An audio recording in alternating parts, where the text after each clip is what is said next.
Avant de commencer, abonnez-vous et cliquez sur la cloche de notification pour ne rien rater. Après la levée des sanctions contre le Mali, l'heure est au bilan. Le Mali a démontré que ses choix politiques étaient justes et nécessaires. Malgré tous les obstacles, le Mali a fini par avoir raison. Le Mali est sorti de la sanction. La CEDEAO a perdu son pari de déstabiliser les gouvernements et la France humiliée face à l'un des pays de son précaré.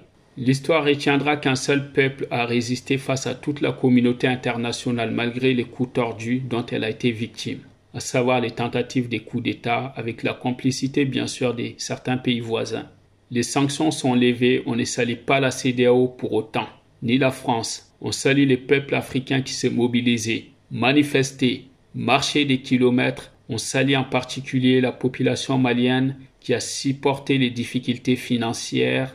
On salue la justice des Liémois et les présidents qui ont soutenu les Mali comme les Togo. Un pays ne se construit pas sans un leader, c'est le premier bilan. Assimi est venu pousser les pays vers l'émancipation et son nom est désormais gravé dans les registres de l'histoire malienne et africaine. Les hommes et femmes qui ont réussi à rentrer dans l'histoire n'ont pas fait des choix personnels. Cependant, je peux citer Mandela, Thomas Sankara, Patrice Lumumba, pour ne citer que ces personnalités. Ils ont oublié leur propre personne, leur ego, ont travaillé pour une cause commune supérieure à l'intérêt personnel.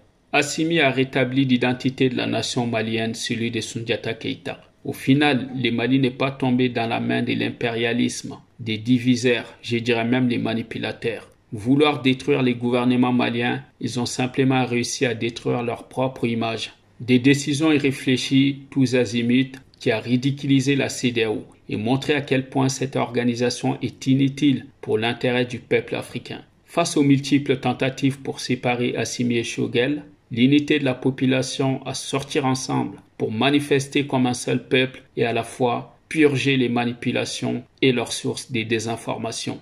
Personne conteste qu'il n'y a pas eu un seul fissure sur les drapeaux maliens. Alors la CEDEAO ont-ils tiré les leçons de cette expérience? Peut-être que oui, puisqu'ils sont revenus à la raison. Et la justice, après l'avoir violé illégalement pendant 5 mois successifs, avec les conséquences pour l'ensemble de nos pays, pas seulement les Mali. C'est l'ego surdimensionné de la CEDEAO qui lui a poussé à la faute, qui lui a poussé à ignorer la justice des Liémois, qui lui a poussé à ne pas lever les sanctions lors du dernier sommet, les mois derniers. C'est peut-être une bonne chose pour les Mali finalement, qui a appris à se débrouiller et à diversifier ses partenaires, mais également à donner une importance à l'agriculture interne qui a permis de dépasser les limites fixées par les sanctions et ses prévisions. C'est prendre en charge sans demander de l'aide à l'Europe, sans la Banque mondiale, sans les FMI, sans la Banque centrale. Il reste désormais et toujours les défis sécuritaires car les frontières sont toujours ouvertes. Les pièges vont du bon train, même si économiquement ça va changer,